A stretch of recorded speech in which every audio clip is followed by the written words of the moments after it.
আসসালামু আলাইকুম। আজকে আপনাদেরকে কিছু সাইনবোর্ড দেখাবো।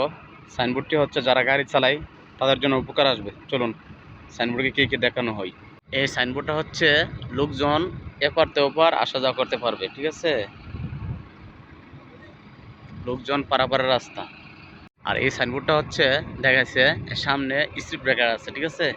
এই যে সামনে স্পিড ব্রেকার আছে, এই যে সামনে স্পিড ব্রেকার আছে, সাইনবোর্ডটাতে বোঝাইছে। আর এই সাইনবোর্ডটা বোঝাচ্ছে স্টপ, মানে ওইখানে সিধা রাস্তা নাই, ঠিক আছে? আপনি এদিকে যাইতে হবে, এদিকে যাইতে হবে, ঠিক আছে? এই যে দেখেন, এদিকে সিধা রাস্তা আছে কিন্তু এদিকে রাস্তা নাই, এদিকে মরুভূমি, ঠিক আছে? তো এদিকে রাস্তা আছে। তো এটাতে বোঝাচ্ছে স্টপ, মানে সিধা যাওয়া যাবে না।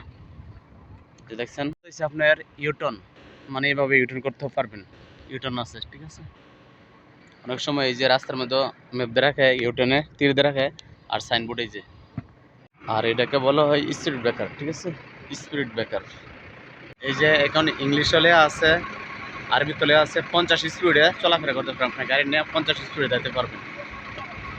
আর এই যে সাইনবোর্ডটা দেখতেছেন পি, পি হচ্ছে পার্কিং করতে পারবেন এখানে, ঠিক আছে? পার্কিং করতে পারবেন, পার্কিংয়ের জায়গা আছে এখানে। তো অতএব আমরা এখানে কাজ করতেছি, তো আমার হাতে সময় আছে বিদায়, তো আমি কতগুলো সাইনবোর্ড আছে এখানে, তো ভিডিও করতে পারছি। তো ভালো থাকবেন, সুস্থ থাকবেন। প্রবাসটা বলছিলাম, প্রবাসী মামুন। আমার একটা ছোট্ট একটা পেজ আছে, পেজটা হচ্ছে প্রবাসী মামুন। তো এখান থেকে ঘুরে আসবেন, সবাইকে আমন্ত্রণ জানাচ্ছি। তো এখানে সুন্দর সুন্দর ভিডিও দেওয়া আছে, মানুষের শেখানোর জন্য অনেক কিছু দেওয়া আছে এখানে ভিডিওতে। তো ভালো থাকবেন, সুস্থ থাকবেন। প্রবাসটা বলছিলাম, প্রবাসী মামুন। আসসালামু আলাইকুম।